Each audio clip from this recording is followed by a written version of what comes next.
Napalgang patay ang 42 anyos nga babay human gituang naabdan sa ulo sa baha ug nalumos sa usa ka suba sa General Santos City.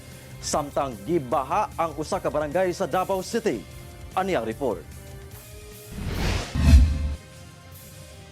Gitabunan na lang sa mga residente ug dahon sa saging ang patayng lawas sa usa ka babay nga napalgan sa daplin sa Buayan River sa Purok 8 Barangay Batomelong, General Santos City pasado alas 6 sa buntag adlang Lunes. Nakita ang patayng lawas dihang nagunahay ang mga residente ug kuha og mga nangasangit nga kahoy gumikan sa nahitabong pagbaha. Matod sa miresponding opisyal sa barangay, nadugta na ang lawas sa maong biktima.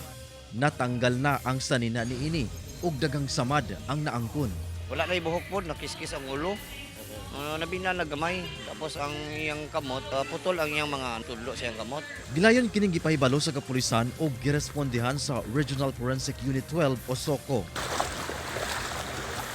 Pagkahapon, giila sa iyang kaipon ang 42 anyos nga babae nga residente sa barangay Upper Biangan sa Malungon, Sarangani. Domingo sa gabi matud pa kini gipangita sa ilang probinsya. Gituho ang naanod kini sa baha yang mitabok sa sapa hangtod nga napadpad sa konektadong suba sa Gensan. Katong sa gabi mo itong nahitabo nga kusog nga ulan. Gawas diri siguro mas kusog pa dito sa unahan sa may Malungon area. So nagingay baha pa sa mga inana. Matod ni sa is nagtabok daw, ngit-ngit na. Potay pagsugod sa baha. Sling naabtan sa ulo sa baha.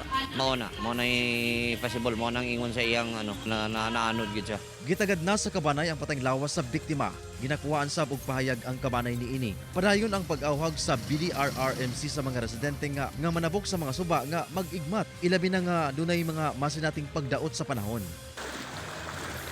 Sa Davao City, gisulod og baha ang pipila ka balay niining bahin sa barangay Buhangin human sa kusog nga ulan adlang Lunes. Gilayong gisaka sa mga residente sa taas nga lugar ang ilang mga gamit aron dili mabasa. Sumala sa pag-asa, localized thunderstorms ang nagdala og mga pag-ulan sa pipila ka lugar sa Mindanao.